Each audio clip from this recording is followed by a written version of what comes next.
গাজীপুরের সাংবাদিক তুহিন হত্যায় জড়িত অভিযোগে স্বামী স্ত্রী সহ মোট 7 জনকে গ্রেফতার করেছে আইন শৃঙ্খলা বাহিনী। সিসিটিভি ফুটেজ দেখে শনাক্তের পর তাদের গ্রেফতার করা হয়। র্যাব জানিয়েছে, গ্রেফতার স্বাধীন হত্যায় জড়িত থাকার কথা স্বীকার করেছে। আতিকুর রহমানের প্রতিবেদন, জানাচ্ছেন সিফাত রহমান জেসি।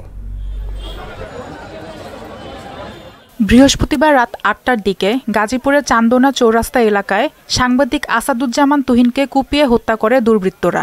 এর সিসিটিভি ফুটেজ সামাজিক যোগাযোগ মাধ্যমে ছড়িয়ে পড়লে ব্যাপক ক্ষোভের সৃষ্টি হয়।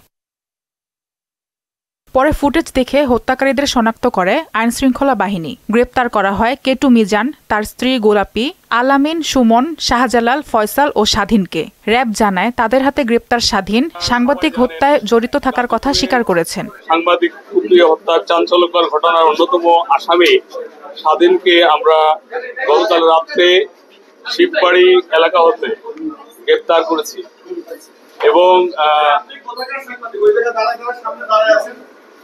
এই ঘটনার সাথে জড়িত স্বাধীন অন্যতম আসামি এবং আমরা ভিডিও ফুটেজ, ওপেন সোর্স এবং আমাদের ইন্টেলিজেন্সের মাধ্যমে তাকে আমরা গ্রেপ্তার করতে সক্ষম হয়েছে এবং গ্রেপ্তারের পরে সে সমস্ত ঘটনার বর্ণনা দিয়েছে এবং সে এই ঘটনার সাথে জড়িতর কথা স্বীকার করেছে।